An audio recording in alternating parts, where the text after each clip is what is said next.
Hello dear students, welcome to yet another video. This time we'll be talking about the High Middle Ages as opposed to the Early Middle Ages. By the end of the video you should be able to answer these questions. You know the deal by now. Let's go ahead and start with the most obvious question. What were the High Middle Ages?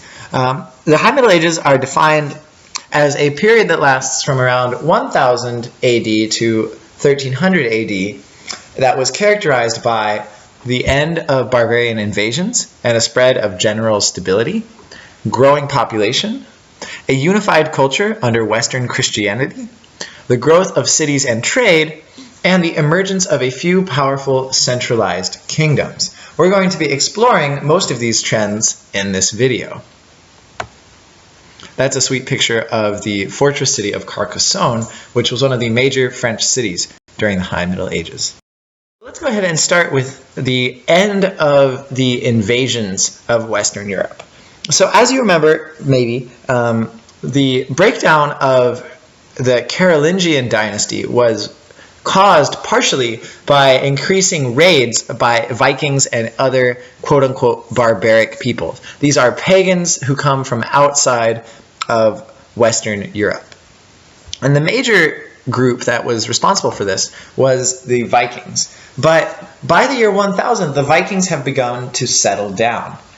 They begin to found permanent settlements in England, Iceland, and Normandy, that is northern France. And they also go on to found settlements in Greenland and northeastern North America, even though those last two don't last for very long. They also convert to Christianity and give up their plundering ways. That means that they begin to see the people who live in Western Europe as more or less their equals and no longer as valid targets for plundering. This is, of course, very welcome by the people of the northern towns of Western Europe, and it leads to a growth of stability and peace in that region. A similar story happens for the other quote-unquote barbarians, the pagan peoples who live on the outskirts of Western Europe. It happens for the Magyars in Hungary, who had long raided into Germany, and also for the Baltic peoples who lived on the southern shore of the Baltic Sea. So basically they all become domesticated. They start living more or less like people in France and Germany. This means that from the period of 1000 to the period of 1300, there are no serious outside threats to Western European society. This allows for a period of political stability and an increase in trade. So this is kind of the first step towards the period of prosperity that's known as the High Middle Ages. The most important effect, maybe, of the growth of the population during the Middle Ages was the rise of cities. And so the cities rise not only because of growing population, but also because of the rise in trade. And because of the rise in trade, you start seeing a lot of important commodities moved all over the European continent. So you see important stuff like wine, wheat, salt, wool, fish, and metal begin crisscrossing the continent, being shipped up and down rivers and across roads from all over the place. And so this is really important, and it helps cities to emerge because the cities act as hubs for trade and also for the manufacturing of the things that you can make out of these commodities. So you can take wool and turn it into fine cloth in a city, or you can take metal and turn it into tools or jewelry. And the people who do these sorts of manufacturing work in organizations called guilds.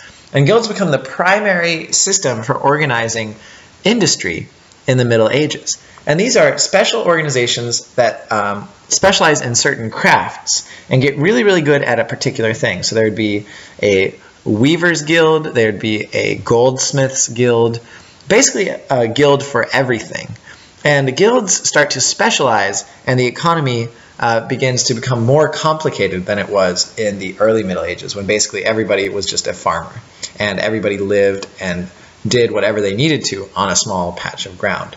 Europe is beginning to connect itself into a bigger civilization. The most important cities that emerged during the High Middle Ages are the Italian cities. And the Italian cities are really important because they emerge as maritime traders, kind of like the Phoenicians were way back. So they specialize in sending out ships all across the Mediterranean and beyond to gather important resources like metals and other stuff like that. And then in the cities, they can manufacture it into good stuff and then trade it with everybody else. The Italian cities were also boosted by the Crusades. This was because the Italian cities were the only ones with the ships who could transport people to the Holy Lands. So they were paid a hefty sum for transporting whole armies of people across the Mediterranean. Also, the initial victories of the Christians in the Holy Lands gave Italian traders access to luxury items that Europe had not had access to since the time of the Roman Empire. This is stuff like silk, perfume, and spices. And because the Italians have a monopoly on these things, they can trade them with the rest of Europe and make a ton of money off of it. You also start to see the emergence of a unique urban culture. And so in the Italian cities, the feudal system doesn't exist. There's a whole different system based on wealth and skill rather than on birth and land ownership. And this is really important because it begins a trend that eventually leads to the end of the feudal system in Europe. So the effects of this, I've already mentioned a couple of these, is the beginning of a shift away from the simple economy of the early Middle Ages, where basically everybody is dependent on land and the local economy. And in cities, wealth becomes as important as land and titles. This is the beginning of the end of feudalism. The most important political entity of the High Middle Ages was the Holy Roman Empire. And the Holy Roman Empire was the successor of the eastern chunk of Charlemagne's empire. And it grew and expanded eastward as the European population expanded and they cleared more land. This led to the Holy Roman Empire becoming a huge political entity that covered a whole chunk of Central Europe. But in spite of its size, it was really weak for a couple important reasons.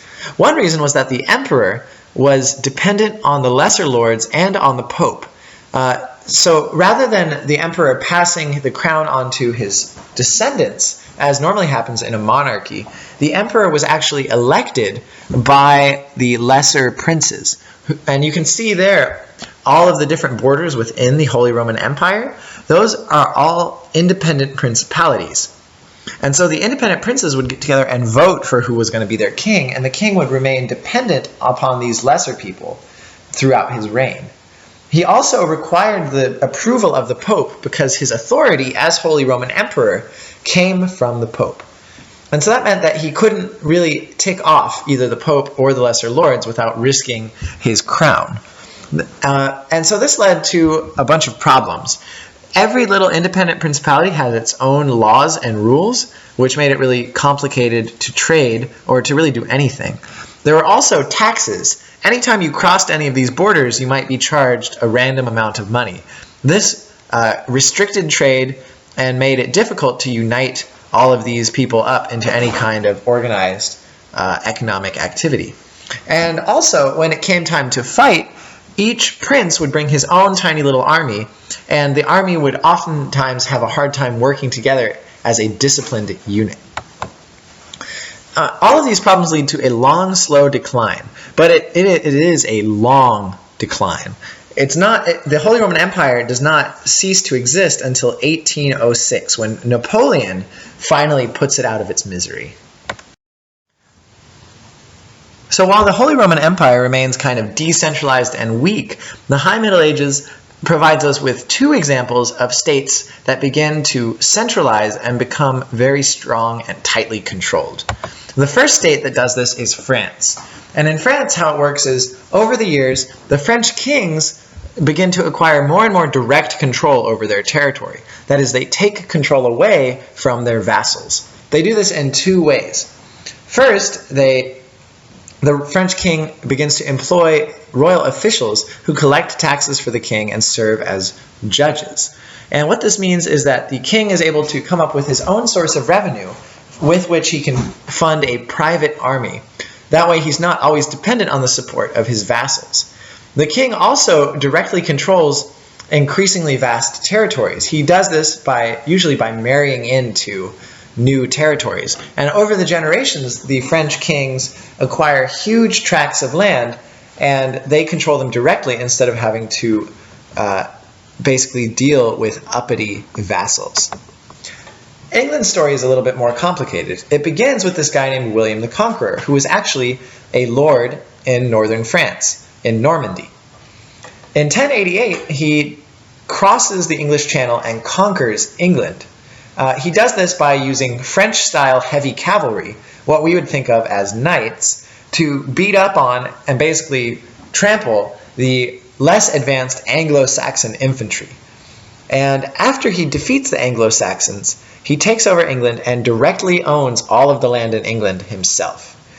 He then gives out some of his land to vassals to run, but they remain directly dependent upon the king and subject to the king's law courts, where the king can basically put the nobles on trial if he doesn't like what they're doing.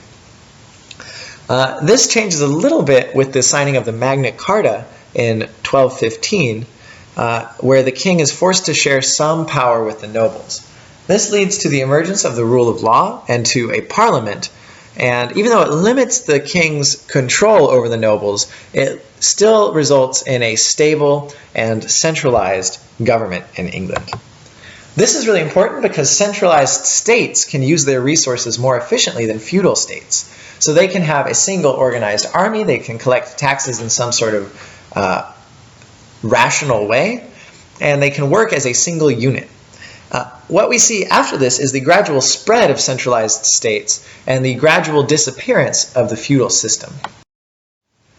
So that's it for the video today. I hope that you can now answer all of these questions. We will go over all of this in detail tomorrow. Good night.